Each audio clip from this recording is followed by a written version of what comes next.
할인율보다 크거나 같으면 된다라고 얘기를 할 수가 있겠습니다. 그 다음으로 얘기할 수 있는 게 할인율 부분이 굉장히 중요한 부분입니다. 할인율을 얼마로 줄 것인가라는 부분이 굉장히 결정적이죠. 그래서 사업의 비용과 편익은 장기간에 걸쳐 발생하는 것이기 때문에 각각 다른 시점에서 발생하는 비용과 편익을 바로 그냥 합산해서 하게 되면 실제 문제가 생긴다는 거죠. 그래서 어떤 특정 시점, 주로 현재 가치로 이렇게 환산을 해줘야 되는 거고요.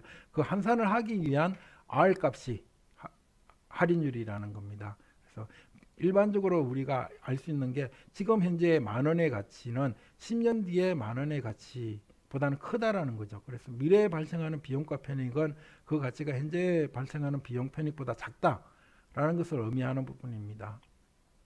그렇기 때문에 할인율을 적용을 해야 된다는 거고요. 만약에 이자율이 0%다 그러면은 뭐 1년 뒤나 10년 뒤에 만 원이라는 돈 가치가 똑같다라고 그러면 굳이 할인율은 제로가 되겠죠. 근데 만약에 지금 현재 만 원의 가치는 10년 뒤에 15,000원의 가치다 그러면 이 15,000원의 가치를 만 원의 가치로 환산을 시켜줘야 되는 거죠. 그게 이제 할인율이 되는 것이고요. 이 할인율이라는 것은 구체적으로 좀 더 직접적으로 정의를 내리고자 한다면 미래에 발생하는 비용과 편익을 현재 가치로 계산하는 것을 할인이라 하고 이때 적용되는 이자율을 할인율이라 한다. 디스카운트 레이시라고 한다라고 이렇게 되어 있습니다. 공공사업의 비용 편익에서 주로 사용하는 할인율은 사회적 할인율이다라는 부분입니다.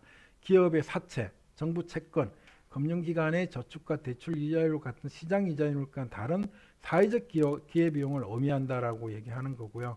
이 적정 할인율의 결정은 분석자의 주관적 선택의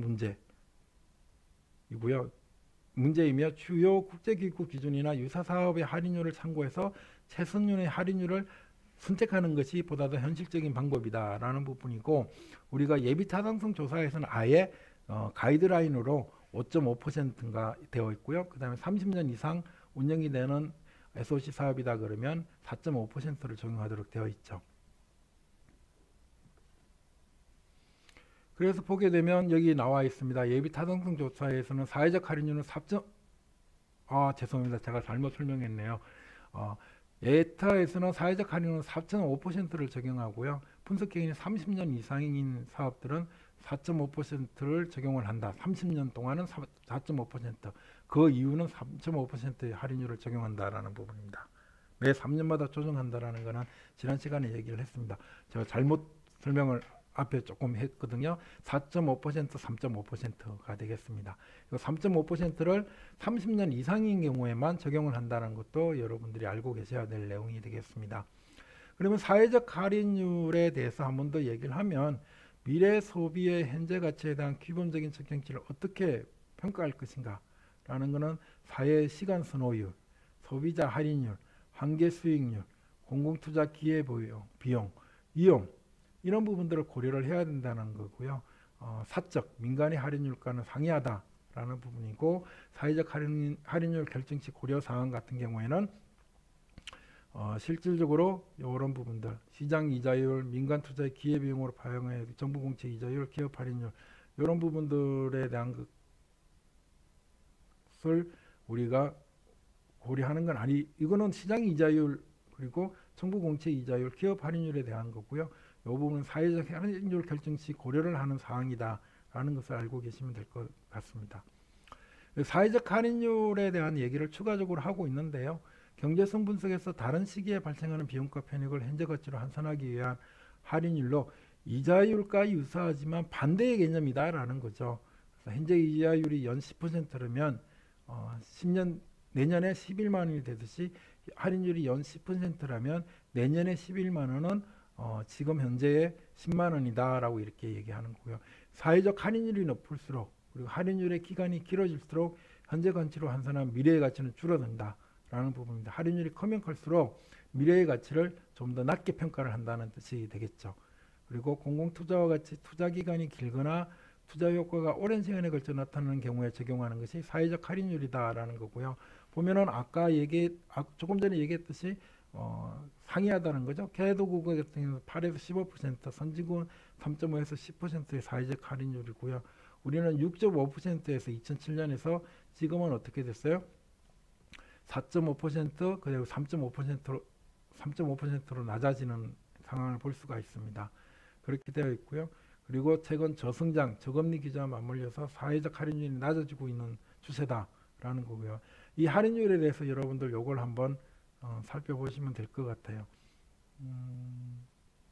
한번 읽어보시면 될 것 같습니다.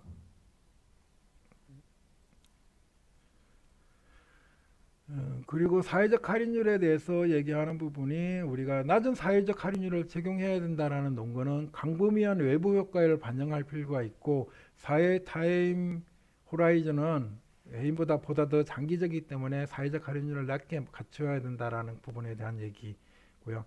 높은 사회적 할인율을 적용해야 된다는 논거는 공공투자 사업은 민간 투자의 수익을 초과할 때 정당화되는 것이고 공공투자가 민간 투자를 위축시킴을 고려한다면 더 높은 사회적 할인율을 적용해야 된다라는 부분입니다. 그래서 실질적으로 높은 사회적 할인율을 할 경우에는 민간 투자가 이루어지는 경우에도 불구하고 공공사업을 해야 되는 이유가 발생되는 경우에는 실질적으로 높은 할인율을 적용함으로 인해서 민간 투자를 위축시키지 말아야 되는 선에서 우리가 봐야 되기 때문에 높은 사회적 할인율을 적용해야 된다라는 부분이고요. 그렇지만 사회적 할인율은 선택의 문제다라는 부분에서 유엔기구는 낮은 사회적 할인율을 적용하는 거죠. 그리고 월드뱅크는 높은 사회적 할인율을 적용하는 거죠. 유엔기구는 어떻게 보면은 뭐 수익을 창출하고자 하는 그 국제기구가 아니잖아요. 근데 월드뱅크는 세계적인 기구, 세계은행이긴 하지만 은행이잖아요. 뱅크이기 때문에 손해를 보지 말아야 되죠. 그러니까 높은 사회적 할인율을 적용해서 사업 타당성, 경제적 타당성을 분석해야 된다라는 부분입니다. 그래서 그 주체가 누구냐에 따라서도 이 실질적으로 사회적 할인율이 어떻게 될 것인가라는 부분은 달라질 수 있고 그것은 선택의 문제이다 라는 부분을 얘기할 수가 있겠습니다. 그 다음 경제성 분석 기법 비교를 한번 보게 되면은요, 세 가지 일단 가장 많이 사용되는 부분, 그리고 이 부분에 대해서 어떻게 판단할지에 대한 기준도 있었는데요. BC 같은 경우는 이해가 용이하고 사업 규모 고려가 가능하다는 겁니다. 사업 규모가 가능한 건 1,000억 원짜리 사업과 1조 원짜리 사업이 서로 비교가 가능하다는 겁니다. 사업 규모의 구매를 고려가 가능하다는 거. 상호 배타적 대안 선택에 오류가 발생할 수 있다. BC가 크다는 것은 실질적으로 사업이 규모가 크거나 작거나라는 것을 고려를 못하고 있다라는 부분이 되겠습니다. 그래서 오류가 발생할 수 있다는 부분이고요. 순현재 가치 같은 경우에는 대안 선택 시 명확한 기준을 선택할 수 있다. A 사업 같은 경우는 BC가 1.5임에도 불구하고 1,000억 원이 발생을 하고 MPB 같은 경우에는 B 사업 같은 경우에는 1,000억 원이 발생을 하는데 B 사업 같은 경우는 50억이 MPB다라고 하기 때문에 1,000억 원이 훨씬 더 유리한 사업이 되는 거죠. 그래서 그런 부분들에 있어서 대안 선택이 가능하다라는 부분이 있고요. 근데 그 계산하는 가치가 좀 어렵다라는 부분, 대안 우선순위 결정 시 오류가 발생할 가능성이 있다라는 부분이 되겠습니다. 그리고 내부 수익률 같은 경우는 사업의 수익성 측정이 가능하고 타 대안과 비교가 용이하다라는 부분입니다. 사업의 절대적 규모를 고려하지 않기 때문에 그리고 몇 개의 내부 수익률이 동시에 도출될 가능성을 내재하고 있다라는 부분. 조금 이따가 다시 한번 더 구체적으로 살펴보겠습니다. 일단 경제성 분석 기법에서는 이 사업의 순편익 규모를 제시하지 않고 비율만 다루기 때문에 수익성이 가장 높은 사업을 채택하는 것을 권고하는 방식이다 라는 거고요. 그래서 상대적으로 순이익의 절대 규모가 상대적으로 크지만 비용 편익 비율이 낮은 사업보다는 사회적 파괴고발점이 낮지만 비용 편익 비율이 큰 사업이 선택될 가능성이 있다라는 부분입니다. 그래서 일반적으로 규모가 다른 두 사업의 경제성을 비교할 경우 규모가 큰 사업은 작은 사업에 비해서 순현재 가치가 크겠죠. 그렇지만 편익, BC 비율은 작을 수가 있다는 부분에서 실질적으로 규모가 큰 사업들이 상대적으로 선택될 가능성이 더 가능성이 높다라고 얘기를 할 수가 있는 거죠. 그리고 투자 규모가 다른 사업의 경제성을 평가할 경우 순현재 가치와는 다른 결과가 나올 수 있다라는 부분. 그럼 어떻게 할 것인가라는 부분은 뒤에 다시 한번 더 설명하도록 하겠습니다.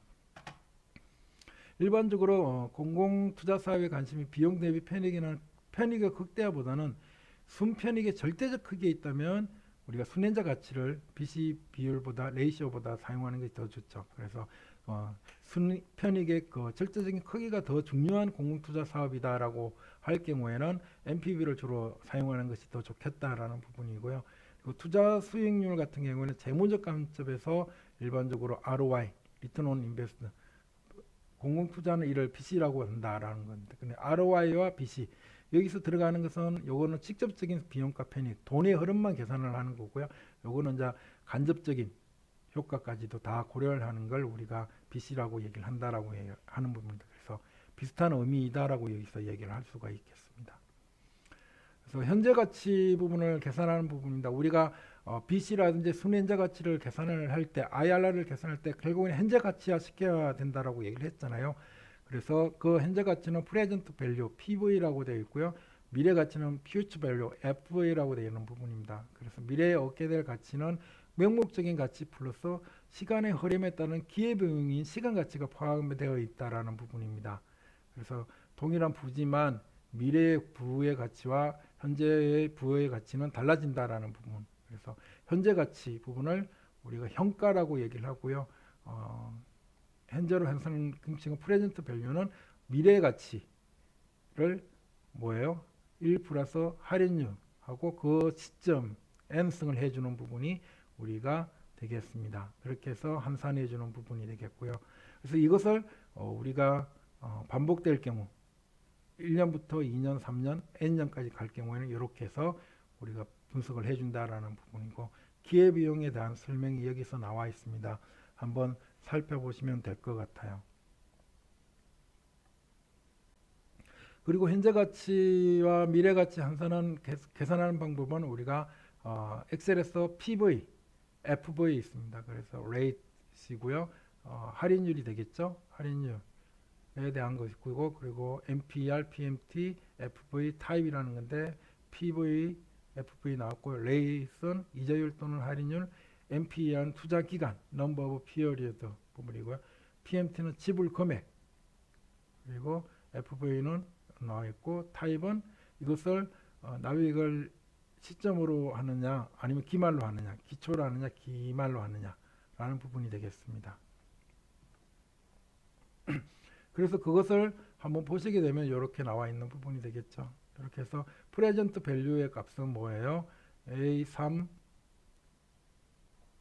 나누기 12개월로 하는 부분이죠. 이거는 매달 말이니까 12, 12,12달 곱하기 A4, A4는 1, 2, 3, 4 여기죠. A4가 되는 거고요. 그 다음에 우리가 A2는 여기가 되겠습니다. 이 부분이 되는 부분들이고, 그 다음에 제로는 앞에서 얘기했듯이 여기서 보게 되면 우리가 기말로 한다는 거죠. 이 부분에 대한 요소이고요.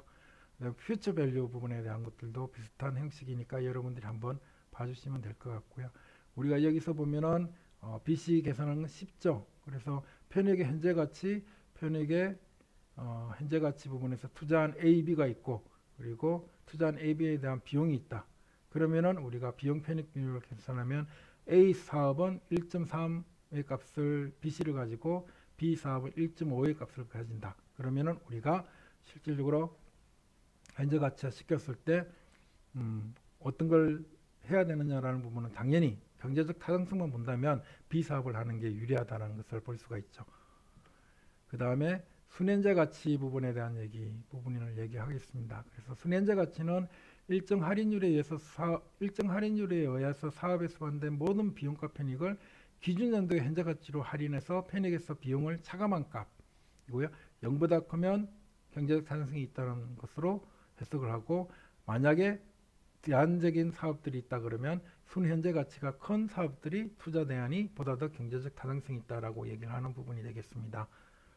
그리고 NPV, Net Present Value에 대해서 설명하는 부분도 여기도 한 번 더 여러분들 한번 봐주시면 될 것 같아요. 이렇게 해서 We're going to talk about a really important 이렇게 되어 concept. 있습니다. 한번 봐주세요.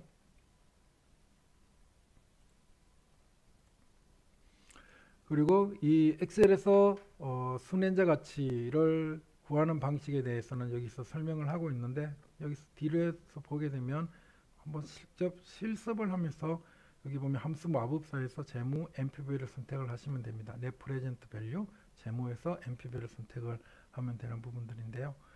실질적으로 여러분들이 엑셀 다 알고 계실 텐데, 만약에 모르시는 분들을 위해서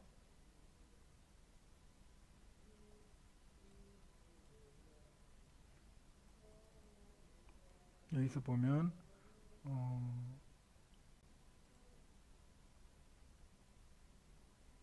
함수 마법사에서 재무가 있죠. 재무에서 우리가 NPV가 여기 있습니다. NPV 이렇게 나타나는 부분이죠. 이렇게 해서 여러분들이 직접 해주시면 된다는 거고요. 한번 해보도록 하겠습니다. 여기서는 이제 예인데요.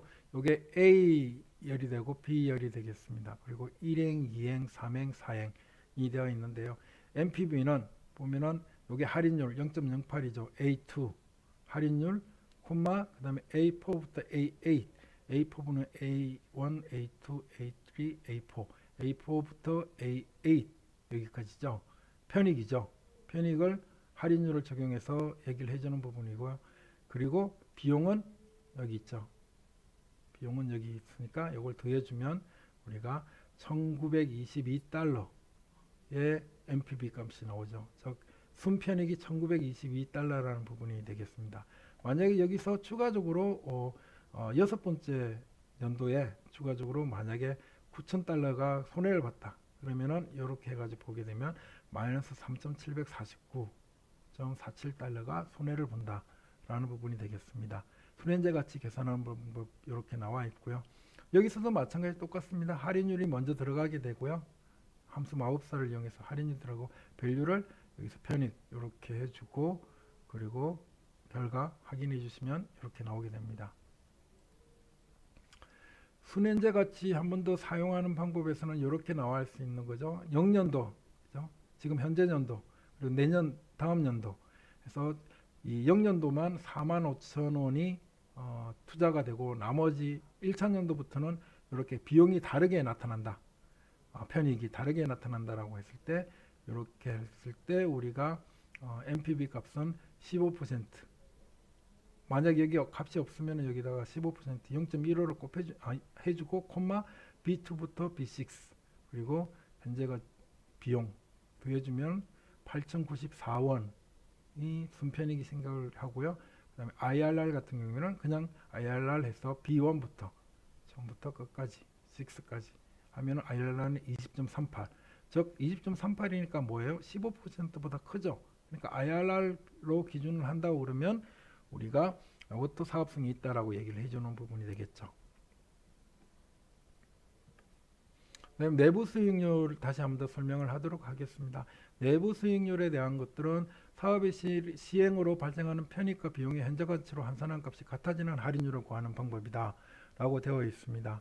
그래서 실질적으로는 내부 수익률이 사회적 할인율보다 크면 경제성이 있는 것으로 판단한다라는 것이고요. 마찬가지 여기서도 함수 마법사 재무 IRR을 선택해서 우리가 하는 부분이 되겠습니다. 개수는 이자율 할인율이 되고 밸류는 자료값들의 영역이 되겠습니다. 그래서 여기서도 마찬가지 우리가 그것을 계산을 해주면 투자한 A와 투자한 B가 있다라고 그러면 투자한 A와 투자한 B의 초기 투자 비용 여기는 이제 투자 비용이 있죠. 초기 투자 비용이 25만 원 여기는 5만 원이 투자가 되었고 그리고 1차년도부터 5차년도까지 A 사업은 이 정도의 가치로 나타나고요. B 사업은 이 정도의 가치로 나타난다. 그러면은 우리 현재 가치를 만들어내야 되겠죠. 현재 가치를 계산을 해주고요. 마찬가지 해주고 누적 금액을 해줘서 여기서 보면 77만 누적 금액, 누적 금액을 해줘서 이렇게 해서 순현재 가치 어떻게 돼요? 전체적인 초기 투자 비용 빼기 아니죠. 32만 5천 원 요거 빼기 그 다음에 요걸로 해주면 되는 거죠. 맞나? 누적 비용이 이거는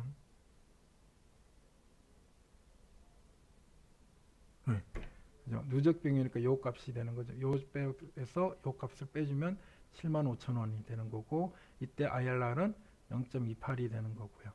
그리고 여기서는 5만 원 투자를 해가지고 7만 5천 원을 현재 가치로 해서 벌어들인다 그러면 요거 값 빼기 요거 값 하여면 2만 5천 원. IRR은 0.37입니다. 보면은 NPV로 보게 되면 A 사업이 좋고 IRR로 보면은 B 사업이 좋아요. 이렇게 실질적으로는 서로 다른 경우에는 우리가 뭘 어떻게 할까라는 부분입니다. 그래서 여기 쓰는 결론이 투자한 B가 투자한 A보다 내부 수익률이 높지만 투자한 A가 상대적으로 더 좋은 투자 아니라고 볼 수가 있다. 왜? 투자 규모가 크지만 투자한 A가 투자한 B보다 5배나 크기 때문에 그렇다라고 얘기하는 부분. 규모가 더 크기 때문에 우리가 이것을 그렇게 생각을 해줄 수 있다라는 부분이 되겠습니다. 그래서 우리가 순현재 가치와 내부 수익률을 비교할 때 뭐 두 평가 방법이 동일하다. NPV나 IRR 봤을 때 A 사업, B 사업 중에서 둘 중에 모두 다가 A 사업을 더 선호한다 그러면은 아무런 문제가 없죠. 근데 만약에 그게 다를 경우에는 이게 결국에는 발생 원인이 첫 번째 투자 규모의 차이가 있거나 그다음에 내용 연수가 다른 것, 즉 투자 기간과 편익 환수 기간이 다를 경우, 그리고 세 번째로 현금 흐름의 양상이 다를 경우에 발생하게 되는 부분이 되겠습니다. 이럴 경우에는 우리가 순현재 가치 평가를 갖다 일반적으로 선택을 한다라는 부분이고, 왜 그러냐라는 부분은 IRR은 투자 기간 동안 현금 유익을 내부 수익률로 재투자 가능하다고 하지만 미래에도 현재와 같은 수익률을 가져다준다는 확실성이 없기 때문에, 그리고 현금 흐름의 양상에 따라서 복수의 내부 수익률이 존재할 수 있기 때문에, 그리고 나중에 설명하겠지만 순현재 가치는 가치 가산의 원칙이 성립이 된다는 거고요. 그래서 우리가 일반적으로 NPV를 더욱더 선호한다라고 이렇게 보시면 될 것 같습니다. 여기서도 얘기하는 부분들이 얘기가 되겠습니다. 서로 다를 경우, 상호 독립적인 경우에는 일반적으로 되는 거고, 배타적인 경우에는 상호 경쟁하는 안이 될 경우에는 어떻게 할 거냐라는 부분이 있습니다. 그래서 일반적으로는 NPV 메소드를 사용하는 것이 좋다라고 여기서도 결론을 내리고 있습니다. 그래서 IRR과 NPV가 서로 다른 결과값을 가진 경우에는 그냥 NPV가 더 큰 걸 갖다가 선택하는 게 가장 더 바람직하다라는 것을 여기서도 얘기를 하고 있습니다.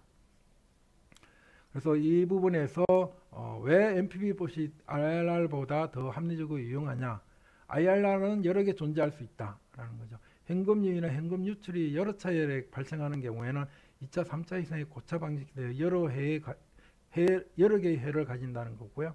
두 번째는 재투자 수익률 문제가 발생한다는 겁니다.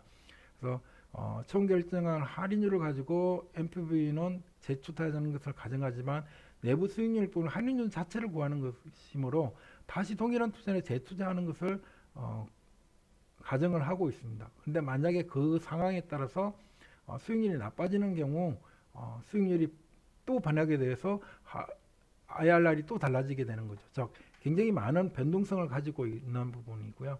그리고 IRR법은 가치 가산성의 원리가 성립되지 않기 때문에 그렇다라는 거고요. 가치 가산성의 원리라는 것은 여러 프로젝트를 복합적으로 평가한 값이 각각의 프로젝트를 따로 평가한 값이 같다는 원리. 이게 NPV는 그렇다라는 부분. 그리고 네 번째로는 투자 규모가 다를 수 있다라는 부분에서 IRR는 그것을 고려하지 못하고 있다. 그렇기 때문에 우리가 만약에 IRR과 NPV가 서로 다른 결과값을 가지고 있다라고 할 경우에는 실질적으로는 NPV 값을 보다도 선호해서 사업 타당성, 경제성 분석에 이용할 수가 있다라는 것으로 이해를 하시면 될 것 같습니다. 자, 그러면은 우리가 이런 상황에 됐을 경우에 당연히 A 사업 같은 경우에는 NPV가 52 그리고 8%고 B 사업은 10, 그 다음에 IRR이 6%니까 A 사업을 하는 게 맞겠죠. 그래서 이런 부분들에 대한 얘기 또 여기서 얘기를 해주고 있습니다.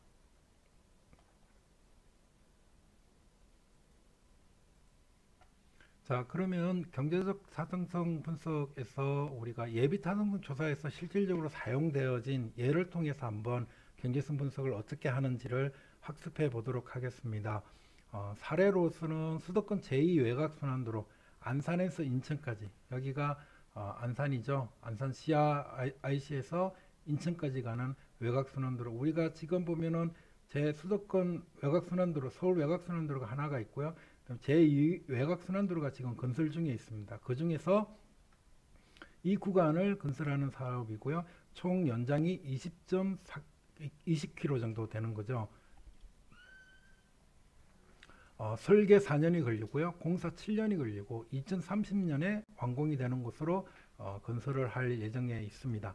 그리고 완공 후 총 30년 이용이 되는 거죠. 편익 추정 기간이. 그래서 실질적으로 이렇게 되어 있다는 거고요. 원래 당초 사업 계획은 국토교통부에서 이렇게 제안을 했는데 2018년 10월에 총점부가 입체화되면서, 총점부는 여기죠. 여기가 입체화 사업이 되면서 실질적으로는 1조 3,370억 원, 엄청난 규모의 교통 SOC 투자 사업이 되는 겁니다. 그 20km 속에 왕복 4차로를 신설을 하고요. IC가 6개 들어가고 정천이 1개가 있다라는 거죠. 그래서 이 정천 부분은 아마 여기인 것 같은데요. 여기 부분에 대한 정천이 되지 않을까. 이게 정천이 되겠네요. 지금 보면 여기 인천공항 고속도로가 들어가죠. 그래서 여기서 정천이 하나 있고 IC가 6개 요 사이에 생긴다라는 거고요.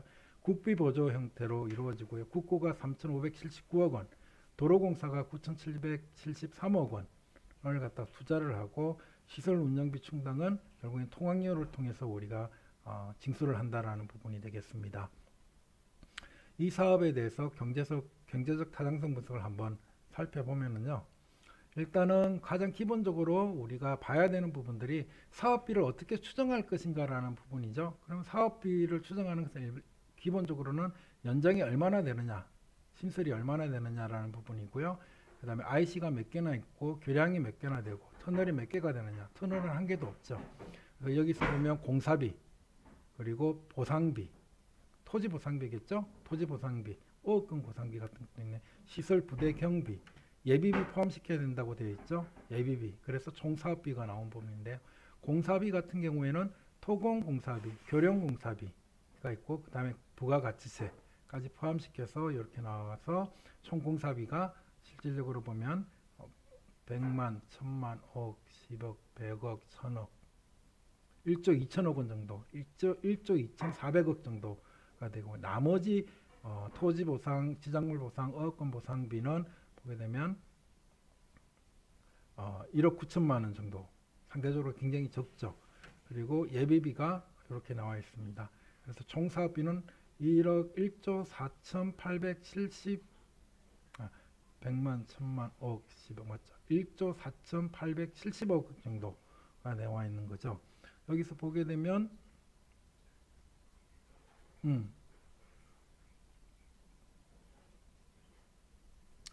공사비에 대한 내용이고요. 그 다음에 보게 되면은 여기서 보면 유지관리비가 또 있잖아요. 준공을 한 다음에, 건설을 한 다음에 매년 들어가는 유지관리비 부분하고 그 다음에 물가 및 차로수 보정에 대한 것이 있습니다. 여기서 30년간 유지관리비 추정은 보면은 4,603억 7,300만 원 정도가 투입이 되는 부분입니다. 그래서 설계 4년 그리고 공사 7년에 따라서 순차적으로 이 비용들을 배분을 하게 되는 거고요. 편익으로 나타나는 결과는 교통수요 추정을 한 다음에 이용함으로 인해 가지고 나타나는 결과 부분에서는 운행비용 절감 편익, 통행시간 절감 편익, 교통사고 절감 편익, 환경비용 절감 편익 등이 있습니다. 그래서 매년 해서 2045년까지 이렇게 나타나게 되는 부분들이 되겠습니다. 그래서 이것을 가지고 이제 연차별 비용과 비용 투입을 갖다가 얘기를 하게 되면 앞서 얘기한 이런 부분들, 공사비는 실질적으로 앞서 얘기한 것처럼 어떻게 되나요? 요거 부분이 되는 거죠. 설계 4년과 공사 7년 이것을 고려를 해서 실제 부담을 하는 게 공사비는 이렇게 들어가게 보상비, 시설 부대경비, 예비비 들어가고 유지관리비가 이렇게 매년 되어 있는 부분에서 2059년까지가 되어 있는 거죠. 이것을 어떻게 해야 돼요? 이것을 다 합한 다음에 평가시켜 줘야 되겠죠. 그래서 평가를 해주게 되면 실질적으로 현재 가치는 보게 되면 비용 같은 경우에는 1조 1,009억 2,700만 원이죠. 1조 네 맞습니다. 그렇게 되고요. 편익 같은 경우는 1조 1,073억 원. 보기는 계산을 하게 되면 여기가 약간 크죠. 편익이.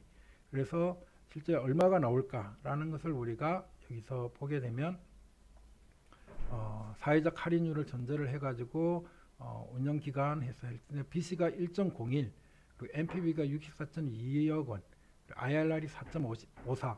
근데 사회적 할인율이 4.5%니까 약간 높고요. 그냥 애매한 부분이 되겠죠. 이런 부분들에 대한 것들이 이루어지게 되고, 우리가 경제성 분석 결과만으로 경제적 타당성을 평가하는 것이 아니라 민감도 분석을 또한 해야 된다는 거죠. 할인율이 변화되었을 때, 그리고 비용이 또한 증가하거나 감소했을 때 10%씩, 그리고 편익이 또한 증가하거나 감소했을 때 각각의 이 시나리오별로 BC가 어떻게 변하는지, NPV가 어떻게 변하는지를 우리가 보는 부분에 대한 얘기가 되겠습니다. 그래서 만약에 할인율이 4.5%에서 5.5%로 증가했다 그러면 1198억 원이 손해를 보는 사업이라는 거죠. 비용 같은 경우에는 우리가 만약에 물가가 줄어들거나 아니면 건설 기자재 비용이 내려가서 10% 감소했다 그러면 64억 원에서 1165억 원으로 순이익이 증가하는 것을 볼 수가 있습니다. 만약에 편익이 실질적으로 20% 증가했다 라고 하면 이렇게 변한다는 거죠. 그래서 우리가 이 시나리오 민감도 분석을 통해 가지고 어떤 불확실한 사건 상황 안에서 이러한 변동이 일어났을 때도 어느 정도 이렇게 나타날 수 있는 가능성까지 고려해서 실제 분석을 해가지고 사업을 추진할지 여부를 경제성 평가, 경제적 타당성으로 평가를 할 수가 있는 것이 되겠습니다. 그 다음으로 얘기할 부분이 이제 재무성 분석에 대한 얘기인데요. 경제성 분석을 했는데 왜 또 재무성 분석을 해야 되냐라는 부분에 대한 얘기인데, 실질적으로 SOC 사업이 공공기관 입장에서는 그렇지만 이 실제로 사업을 하시는 분들은 또 기업이 될 수가 있잖아요. 그래서 기업적인 관점에서는 어떻게 달까라는 부분에 대한 얘기를 해야 되는 거고요.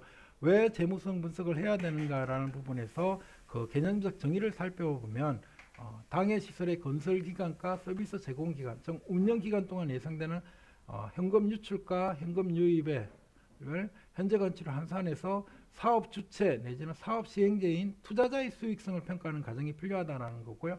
이 재무적 타당성 분석은 우리가 재무성 분석, 사업성 분석, 수익성 분석 등으로 분류한다. 그래서 약간 혼동이 오는 거죠. 앞에도 사업성 분석이라고 할 수도 있고 여기도 사업성 분석이라고 할 수 있는데, 경제성 분석은 좀 더 눈에 보이지 않는 그런 비용과 편익까지 포함시켜서 하는 거고, 재무성 분석은 실질적으로 현금 유출과 현금 유입이라는 명확한 기준이 따로 있습니다. 그래서 실질적으로 그 목적은 자신이 가지고 있는 경제적 자산을 효율적으로 활용해서 부의 극대화를 추구하는 데 목적이 있다라는 거고요. 대상 사업은 사회 간접 시설 가운데 이용자가 유료로 이용하는 시설 또는 개인이나 법인이 영리를 추구할 목적으로 투자하는 모든 경제 행위에 대해서 우리가 재무성 분석을 추가적으로 시행을 한다라는 부분이 되겠습니다.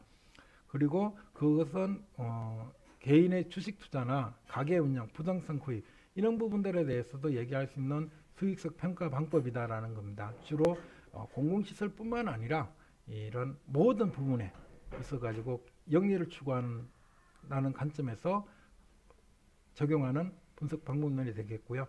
공공시설 중에서는 유료로 이용하거나 아니면은 개인이나 법인이 영리를 추구할 목적으로 투자를 하는 민간 자본 투자가 이루어지는 공공시설 같은 경우에는 재무성 분석을 추가로 한다라는 부분이 되겠습니다. 재무성 분석의 전통적인 분석 방법으로서는 화폐의 시간 가치를 고려하지 않는 방법, 회계적 이익률법, 회수기간법, ROI, 리턴 온 인베스트먼트법, 할인 현금 흐름 분석 방법, 화폐의 시간 가치를 고려한 투자 방법, 수익성 지수법, 순환자 가치법, 내부 수익률법. 요게 이제 BC, NPV 그리고 IRR 똑같은 내용이 되는 부분들이고, 전통적으로는 뭐 기업들 같은 거는 뭐 1, 2년 짧은 기간에 하잖아요. 짧은 기간에 하니까 할인율을 계산할 필요가 없다라고 생각할 수도 있는 부분들이고요. 몇 년 되지 않기 때문에. 근데 경제성 분석 같은 경우에는 30년, 40년, 50년까지 바라보잖아요. 그렇기 때문에 반드시 할인 현금을 해야 되는 부분이고요. 기업의 입장에서도 이런 그 장기간의 투자가 필요한 사업들 같은 경우에는 이런 부분들에 대한 지표를 이용해서 분석을 하게 된다라는 부분입니다. 그래서 투자한 가치 방법에는 크게 세 가지가 있는데, 일단은 화폐의 시간 가치를 고려한 방법이고요. 나머지 두 가지 방법, 화폐의 시간 가치를 고려하지 않은 회수 기간법과 회계적 이익률법이 있습니다. 페이백 피어리드, 회계적 이익률법이 있고요. 순현재 가치법, 내기부 수익률 지표법에 대한 얘기를 조금 전에도 설명을 드렸습니다. 그러면 회계적 이익률법 같은 경우에는 실질적으로 평균 투자액 또는 총 투자액에 대한 연평균 순이익 비율을 구해서 투자안의 수익성을 평가하는 방법이다라는 부분이고요. 계산은 회계적 순이익과 연평균 투자액을 나눠준 거죠.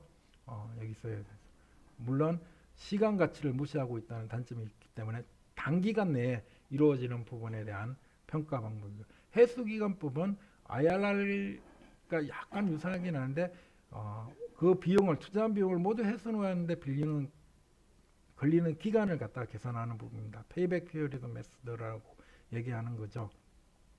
그래서 거기서 해수 기간을 비교했을 때 어떤 A, B 투자안이 있을 경우 그 자본 해수 기간이 보다 더 짧은 투자안에 우리가 투자하는 것이 더 좋겠다라고 해서 비교 대안 분석도 가능한 부분이라고 볼 수가 있겠습니다. 수익성 지수법 같은 경우는 앞서 얘기한 것처럼 R이라는 현금유입 할인율이 있습니다. 재무적 할인율이라고 그래서 실질적으로 나와 있는 부분이고요. 그래서 보면 현금 유입, 그죠? 캐시 인, 그리고 캐시 아웃, 주머니에 돈이 들어오는 것, 주머니에서 돈이 나가는 것, 캐시 아웃 해서 우리가 빚이라고 얘기하는 것과 똑같은 내용이라고 볼 수가 있겠습니다. 단지 거기서 카운팅을 하는 것은 실질적인 돈의 흐름만 가지고 한다라는 거고요. 수익성 지수법은 MPV법과 똑같이 구한 것이 되겠습니다. 거기서 초기 투자 비용을 나눠주는 게 PI다라는 거고, 이것도 마찬가지 되어 있고요. 그다음에 해수기간법에 대해서는 우리가 여기서 얼마 만에 투자액을 되찾게 되는가라는 방법으로 얘기를 하는 거고요. 굉장히 쉽고 이해하기 쉽기 때문에 자주 쓰이는 부분들이 되겠습니다. 그리고 기간이 짧기 때문에 크다란 이 시간을 고려해서 우리가 할인율을 적용하지 않아도 할인율을 적용하나 하지 않으나 비슷하기 때문에 그럴 수 있다라는 부분입니다. 그래서 보면은 실질적으로 100억을 찾는데 50, 90억, 그 다음에 4년째 140억이 되는 거죠. 100억 투자를 했는데 그래서 4년째에 우리가 들어오기 때문에 실질적으로 4년 정도 걸린다, 아니면 3점 몇 년이 걸린다라고 이렇게 얘기를 할 수 있는 거죠. 해수기간법에서는. 그리고 회계적 이익률법, 평균 이익률법 같은 경우에는 우리가 회계 이익에서 평균 투자액을 나눈 거죠. 그래서 1년 단위로 한다는 부분에서 이걸 회계적이다라고 이렇게 얘기를 하는 부분이죠. 그래서 거기서 과거 성과를 평가하는 방법이다라고 이렇게 얘기를 하고 있습니다.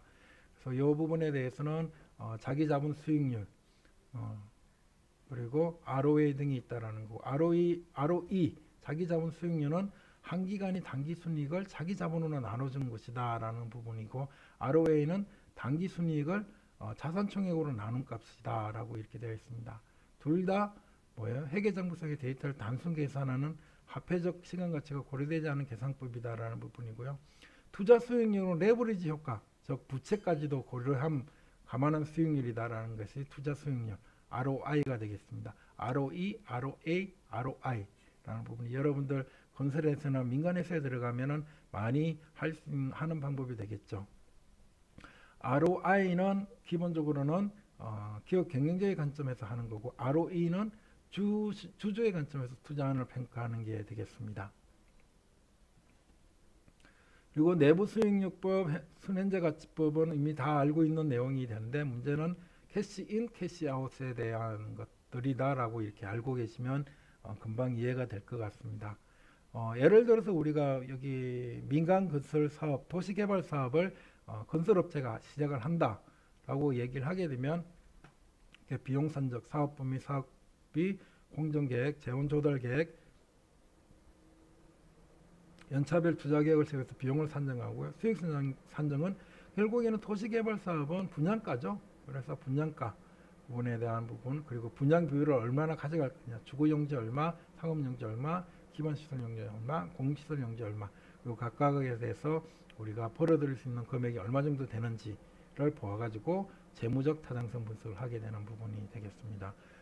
조금 더 살펴보면 구체적으로 어느 도시의 개발 제한구역 지비 내에 도시개발 사업을 계획하면서 추진하기 위해서 재무적 타당성 분석을 시행을 한다라는 거고요.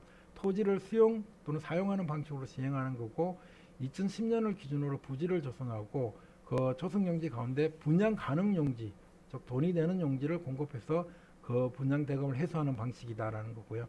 분석 대상 기간은 2010년에서 2016년 약 7년밖에 안 되죠. 굉장히 짧습니다. 건설 기간은 5년이 걸리고요. 분양 기간은 4년 정도 걸립니다. 중첩되어 있죠. 그래서 이렇게 해서 총 7년이 걸리는 사업이다.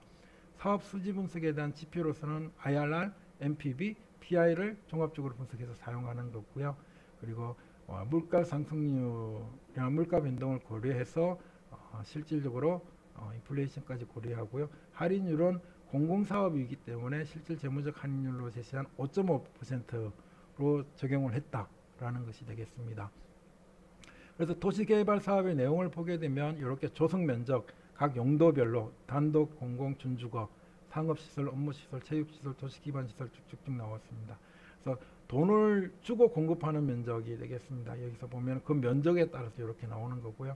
도로 같은 경우는 우리가 개발 사업을 하더라도 무상 공급이기 때문에 돈의 흐름이 들어오는 건 아니죠. 그런 부분들에서 수익에 포함이 되지 않고요. 그래서 유상 공급하는 면적 부분에 대한 것만 포함해서 한번 보는 부분들입니다. 그래서 총 사업비 추정 같은 경우는 비목별 건설계획, 연차별 투자, 재원전달 이렇게 얘기를 한 부분에서 보게 되면 들어가는 비용은 타당성 조사할 때 돈 들어가고요. 용지 보상비, 지작물 보상비, 설계비, 순공사비, 예비비들이 비목별 투자비고 공정별 건설계획 그리고 여기에 따라서 보면 조사비, 설계비, 공사비, 보상비, 기타 비용 있습니다. 기타 비용에서 여기서 보면 세금 같은 게 들어가 있는 거죠. 앞에서 우리가 공공사업 투자에서는 이런 항목들이 없었지만 여기서는 들어가 있다는 부분이 결국은 현금 흐름이기 때문에 그렇습니다. 현금으로 뭐예요? 캐시가 아웃되는 거죠. 나가는 거죠. 권리보상비 이런 부분들에 대한 것들을 우리가 항목으로 설정해서 계산을 하겠죠. 사업비를 추정을 했더니 이렇게 총계 이렇게 내가지고 2010년부터 2014년까지 실질적으로는 보면은 100만 원이니까 100만, 1000만, 10억, 12억, 840억, 그리고 1075억, 483억 정도 이렇게 들어서 총 얼마가 들어가요? 100만, 1000만, 억, 2421억 2300만 원이 들어가게 되는 거죠. 그래서 2400만 원, 2400억 정도가 들어가는 거고요. 조성 원가로 해가지고 사업비를 유상공급 면적으로 나눌 것으로 보게 되면 제곱미터당 97만 7천 원 이걸 평당으로 하게 되면 약 3을 곱해주면 100만 원이다 그러면 평당 300만 원을 우리가 분양을 할 수가 있다는 거죠. 그래서 평당 300만 원으로 해가지고 곱해주게 되면 여기는 평당 323만 원이네요. 곱해주게 되면 실질적으로 우리가 분양 수입을 이렇게 계산해서 조성원가 대비 이렇게 해가지고 하게 되면 분양 수입이 100만, 1000만, 억, 10억, 100억, 1000억, 2656억 2500만 원이 되는 거죠. 그래서 그 부분에 대한 것들을 우리가 여기서 분양 수입을 얻을 수 있게 된다라는 부분이 되겠습니다. 그걸 통해 가지고 우리가 뭐예요? 현금흐름표에서 사회적 할인율을 재무적 할인율을 구해야 되겠죠. 적용해야 되겠죠. 보게 되면 현금 유출은 다 마이너스로 계산이 되는 거고요. 마이너스로 계산이 되는 거고 현금 유입은 또 플러스로 돼 가지고 이렇게 해서 2014년부터 이득이 생각하고 실질적으로 순현금으로는 2300 100만, 1000만, 억, 10억, 100억, 235억의 순이익이 발생을 하는 거죠. 그죠? 235억의 순이익이 발생을 한다라는 겁니다. 그래서 그리고 내부 수익률은 5.76%, 할인율 5.5%, 순현자 가치는 8억 원에 대한 얘기. 그래서 우리가 이 부분에 대한 것들이 또 마찬가지 이렇게 내부 수익률이 달라졌을 때 어떻게 될 것인가라는 부분도 여기서 나오는 부분이 되겠습니다. 이렇게 해서 이 사업은 모두 사업성이 있다라고 나오는 결론이 되겠죠. 자, 그러면 경제성 분석과 재무성 분석의 비교 부분은 크게 경제적 타당성 분석은 국가 또는 전체 사회적 입장에서 측정하고 이고요. 재무성 분석 같은 경우 개별 사업 주체의 입장에서 금년적 비용과 수입을 추정하고 하는 부분이다라는 것. 즉 경제성 분석과 재무성 분석, 경제적 타당 분석과 재무적 타당성 분석은 이렇게 차이가 있다는 것을 앞서 설명한 바와 같습니다. 그리고 그에 대해서 이제 비교표를 또 여기서 보이게 되는데요. 보면은 똑같은 내용이고요. 현금 유입과 사회적 비용이고요. 사업 주체만 바라보는 게 재무성 분석이다 라는 거고요. 그 다음에 형평성이라든지 뭐 할인 과정 이런 부분들도 딱히 중요하지 않다라고 볼 수가 있는 부분이 되겠습니다. 그래서 경제성 분석과 재무성 분석의 차이점을 한번 여러분들이 살펴보시고, 만약에 여러분들이 실질적으로 민간업체 또는 부동산 개발 쪽에 관심이 있다라고 그럴 경우 이 재무성 분석에 대한 내용을 많이 봐주셔야 되고요. 공공사업을 하는 분야에 종사한다 그러면 이 부분이 더 중요하게 생각되는 부분들이고요. 그렇다 하더라도 어떤 사업을 할 때 재무성 분석을 우리가 생각하지 않고 경제성 분석만 고려해 가지고 사업에 대한 평가를 하고 그리고 추진을 하는 것보다는 이런 것까지도 고려를 해서 보게 되면 좀 더 뭐랄까 형평성 있게 좀 더 넓은 관점에서 경제적 타당성, 사업성을 우리가 진단을 할 수 있다는 점에서는 두 가지를 둘 다 같이 놓고 바라보는 것도 필요하지 않을까라는 생각도 해봅니다. 그리고 보게 되면 여기서도 이런 차이가 있다라는 부분에 대한 내용이 되겠습니다. 커다랗게 큰 차이는 없지만 절차와 내용은 다 똑같습니다만은 실질적으로 사회적 할인율을 적용한다, 아니면은 물가 상승률을 고려한다, 그리고 현금 흐름만 고려한다, 아니면은 사회적 가치를 더욱더 고려한다 라는 부분에서 차이가 있다라는 부분을 말씀을 드릴 수가 있겠습니다. 여기까지 우리 그 경제적 타당성 분석에 대한 지금까지 동영상 강의를 녹화를 마치도록 하겠습니다. 수고하셨습니다.